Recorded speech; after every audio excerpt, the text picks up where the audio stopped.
Hello বন্ধুরা, কেমন আছেন? আশা করি সবাই ভালো আছেন। বন্ধুরা, আজ 14 দলের সঙ্গে বৈঠক করবেন প্রধানমন্ত্রী, এরকম একটা বড় আপডেট আমাদের সামনে আসছে। বন্ধুরা, আওয়ামী লীগের নেতৃত্বাধীন 14 দলের শারিকদের সঙ্গে আজ বৃহস্পতিবার বৈঠক করবেন আওয়ামী লীগের সভাপতি শেখ হাসিনা।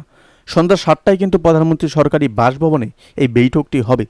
আর 14 দলের যে একাধিক সূত্রগুলি, সেই সূত্রগুলি জানাচ্ছে যে বৈঠকে জোটের ভবিষ্যতে কোনো পথে যাবে বা তার একটা স্পষ্ট দিক নির্দেশনা আসতে পারে। শারিকদের পক্ষ থেকে আওয়ামী লীগের সভাপতির কাছে বেশ কিছু দাবিও তুলে ধরা হবে এবং গত মঙ্গলবার জোটের গুরুত্বপূর্ণ শারিকেরা নিজেদের মধ্যে একটি পরামর্শ বৈঠক করেছেন, যে সেখানে আওয়ামী লীগ সভাপতির সামনে জোটের শারিকরা কী কী দাবি তুলে ধরবেন সেই বিষয়েও কিন্তু আলোচনা করা হচ্ছে। এদিকে জাসদের সভাপতি হাসানুল হক ইনু কালের কণ্ঠকে বলেন যে বিগত নির্বাচনের পরে নতুন সরকার নতুন পরিস্থিতি তৈরি হয়েছে। আমরা আশা করছি যে বৃহস্পতিবার বৈঠকে জোটের ভবিষ্যৎ কার্যক্রম কী হবে সেই বিষয়ে প্রধানমন্ত্রীর কাছে থেকে প্রস্তাবনাও পাওয়া হবে। তার ভিত্তিতে আমরা পরবর্তী করণীয় ঠিক করব। এই আপডেট প্রসঙ্গে বন্ধুরা আপনাদের কি মতামত অবশ্যই আমাদের কমেন্ট করে জানাতে বলবেন না।